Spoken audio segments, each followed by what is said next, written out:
ती व्यक्ती खरंच तुमच्यावर मनापासून प्रेम करते आणि त्याच्याच रिलेटेड या 4 गोष्टी आहेत. सो या गोष्टीचा विचार करा. पहिली गोष्ट म्हणजेच की त्या व्यक्तीला नेहमी तुमच्याशी बोलायचं असतं, तुम्हाला असं डोळे भरून बघायचं असतं, तुमचा वेळ हवा असतो. या व्यतिरिक्त ती व्यक्ती तुमच्याकडे काहीच मागत नाही. दुसरी गोष्ट म्हणजे की तिची फर्स्ट प्रायोरिटी तुम्ही असता.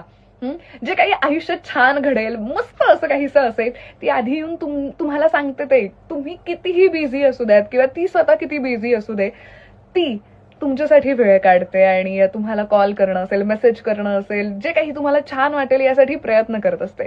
तिसरी महत्वाची गोष्ट म्हणजेच की तुम्ही कितीही वाईट बोललात, कितीही वाईट वागलात, तरी ती तुम्हाला लगेच सोडून जाण्याचा विचार करत नाही.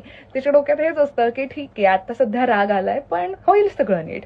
चौथी गोष्ट म्हणजेच की कधीच ती जास्त करून तुमचा अपमान करत नाही, तुमच्या भल्याचाच विचार करते आणि नेहमी तुम्ही चांगलेच राहावेत यासाठीच ती प्रयत्न करत असते, प्रे करत असते.